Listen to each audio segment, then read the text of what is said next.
Para entender quién era aquella misteriosa mujer, primero necesitamos volver al principio. Al momento en que dos hermanos se acercaron al altar y el mundo conoció el primer acto de violencia. El sol nacía sobre los campos que se extendían más allá de la primera morada humana. La tierra, desde la caída, llevaba en sí misma la marca de la maldición, pero también el pulso tenaz de la vida. Caín, el primogénito, se inclinaba sobre ese suelo endurecido. Sus manos callosas arrancaban del polvo un esfuerzo que nunca parecía suficiente. Cada fruto que brotaba le recordaba que nada sería fácil. Que el paraíso había quedado atrás. Abel, en cambio, caminaba entre su rebaño con una paz diferente. El balido de los corderos llenaba la mañana. Había en él algo sereno, como si su labor no fuera una batalla contra la tierra, sino una conversación silenciosa con la vida misma. Dos hermanos. Dos formas de estar en el mundo. Y un día, dos ofrendas. Abel tomó de los primogénitos de su rebaño, lo mejor, lo más preciado, y lo presentó ante Dios. El humo ascendió ligero, como una oración que el cielo recibía con agrado. Caín reunió los frutos de su trabajo, los dispuso sobre el altar y esperó. Pero el humo fue denso. Pesado. Y el silencio de Dios cayó sobre él como una piedra. La diferencia era invisible a los ojos humanos, pero clara ante el Creador. No era solo el tipo de ofrenda, sino el corazón detrás de ella. Y en ese instante, algo oscuro comenzó a crecer dentro de Caín. Dios mismo salió al encuentro de Caín. No con ira, sino con una pregunta que era también una advertencia. ¿Por qué te has ensañado? ¿Por qué ha decaído tu semblante? Si bien hicieres, ¿no serás enaltecido? Y si no hicieres bien, el pecado está a la puerta. Era una puerta abierta. Una oportunidad para detenerse, reflexionar, arrepentirse. Pero Caín eligió cerrarla. La envidia creció en su interior como raíces que avanzan en silencio bajo la tierra. Miraba a Abel caminar con serenidad entre sus ovejas y cada imagen era un golpe que reavivaba la herida. No hubo gritos entre ellos. No hubo grandes discusiones. Solo un silencio denso que se fue transformando en decisión. Un día, Caín invitó a su hermano al campo. Abel fue sin sospechar nada. Caminó a su lado con la confianza sencilla de quien nunca imaginó que la maldad podía anidar en el alma de un hermano. Y entonces ocurrió lo que nunca debió ocurrir. El silencio que siguió fue el silencio más pesado de la historia. El cuerpo de Abel, inmóvil sobre la tierra. La primera sangre humana derramada. Y Caín, mirando sus propias manos, descubriendo que había cruzado una línea desde la que no había regreso. La voz de Dios lo alcanzó de nuevo. ¿Dónde está Abel, tu hermano? No sé. ¿Acaso soy yo guardián de mi hermano? Y Dios respondió, la voz de la sangre de tu hermano clama a mí desde la tierra. La sentencia fue pronunciada. La tierra ya no le daría su fuerza. Caín sería errante y extranjero. Un hombre marcado. Aquí es donde la historia se detiene un momento. Donde el lector, si presta atención, descubre la grieta. Cuando Caín escuchó su condena, reaccionó con miedo. Y sus palabras revelan algo crucial. Grande es mi castigo para ser soportado. Cualquiera que me hallare me matará. ¿Cualquiera?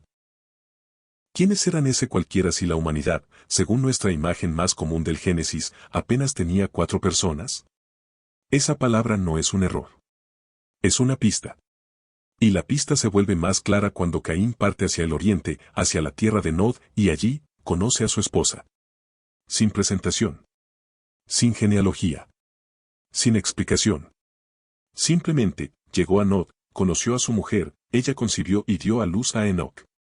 Y con Enoc, Caín fundó la primera ciudad mencionada en toda la Biblia. Un hombre maldito. Un errante condenado. Construyendo una ciudad. La pregunta es inevitable, ¿de dónde salió esa mujer? A lo largo de los siglos, se han propuesto muchas respuestas a esta pregunta. Algunas más creativas que convincentes. Algunos han postulado la existencia de seres humanos preadámicos, razas que habitaron la tierra antes del Edén y de cuyos linajes Caín habría tomado mujer. Otros han imaginado que Dios creó varias parejas humanas en distintos puntos del planeta y que el Génesis simplemente eligió contar la historia de una sola de ellas. Los más audaces han hablado de ángeles caídos, seres híbridos, civilizaciones ocultas. Estas teorías tienen algo en común, buscan la respuesta fuera del texto, en lo que el texto no dice. Pero hay un problema. Si existieran linajes humanos independientes, si hubiera razas que no descienden de Adán y Eva, entonces uno de los pilares más firmes de la Escritura se derrumba. Desde el principio, la Biblia es clara, Adán fue el primer hombre. Eva es la madre de todos los vivientes. No de algunos. No de un grupo. De todos. Si aceptamos razas paralelas, ¿de quién descendemos realmente? ¿Todos somos portadores de la imagen de Dios o solo algunos? ¿A quién alcanza la redención? ¿A quién llegó la promesa? La coherencia interna de las Escrituras no permite fragmentar los orígenes. Y si buscamos dentro del texto con paciencia, la respuesta está allí, sólida y sencilla. Volvamos a algo que el Génesis dice de manera casi casual, como si no fuera importante. En el capítulo 5, al hablar de Adán, el texto dice, y engendró hijos e hijas. 4 palabras. Sin nombres. Sin historias. Pero con un peso enorme. Adán vivió 930 años. Eva es llamada literalmente la madre de todos los vivientes. Si esta pareja estuvo fructificando durante siglos, como el mandato divino lo indicaba, la humanidad no era un grupo de 4 personas.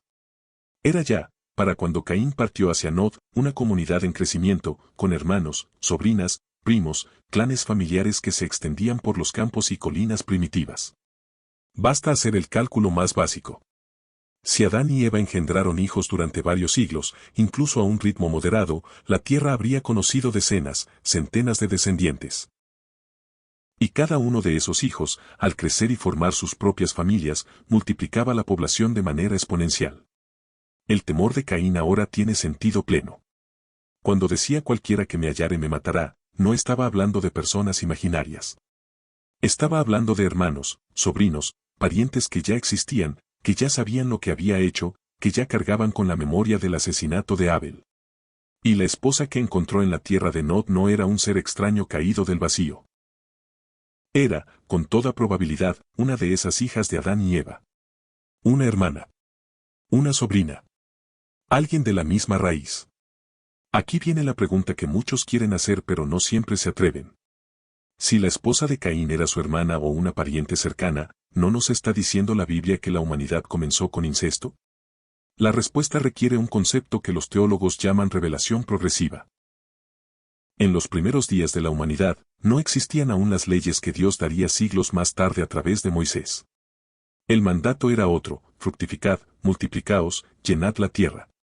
Con solo una pareja original, la única manera de obedecerlo era a través de la unión entre sus propios descendientes. Pero hay algo más. El patrimonio genético de la humanidad en ese momento era radicalmente distinto al nuestro.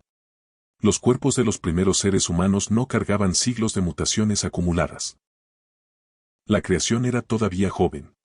La sangre circulaba con una pureza que el tiempo y el pecado irían erosionando poco a poco. Por eso, lo que entonces era no solo posible sino necesario, más tarde se volvería dañino.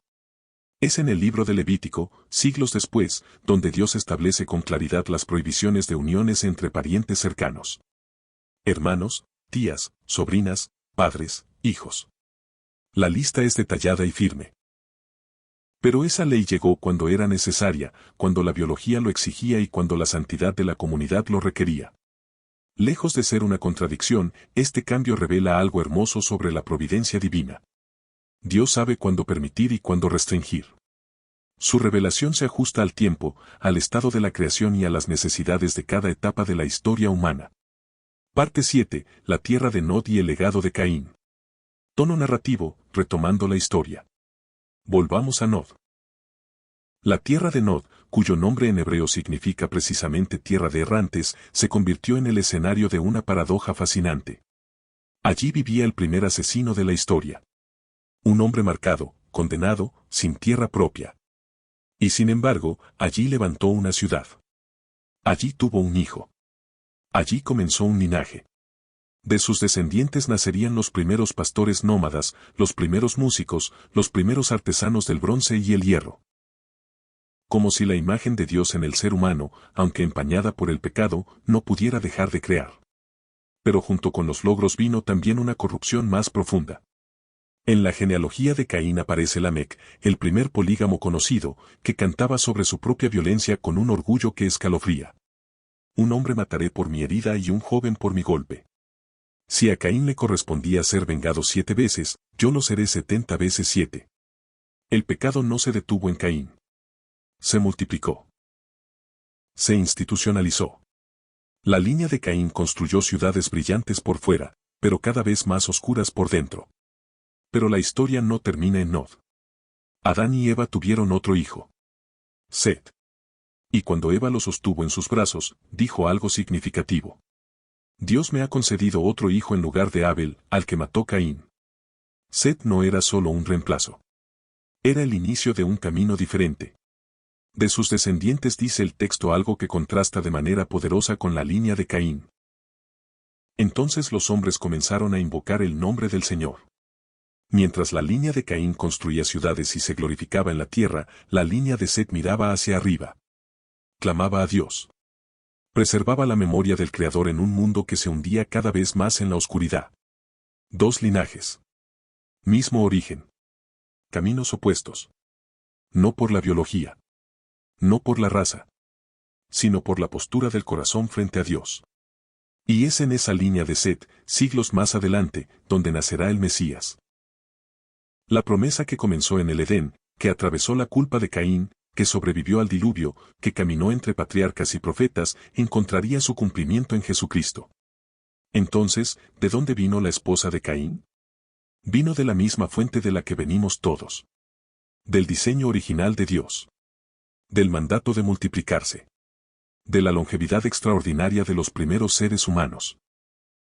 De la descendencia anónima pero real de Adán y Eva, mencionada en 4 palabras que el Génesis dice sin dramatismo, y engendró hijos e hijas. No hubo razas ocultas. No hubo humanidades paralelas. No hay ningún secreto que el texto esté escondiendo para proteger algo. Lo que hay es un silencio intencional que nos invita a ir más profundo. A no quedarnos en la superficie.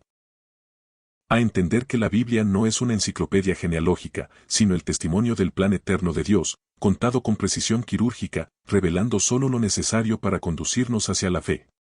Y en ese plan, la esposa de Caín ocupa su lugar silencioso pero real.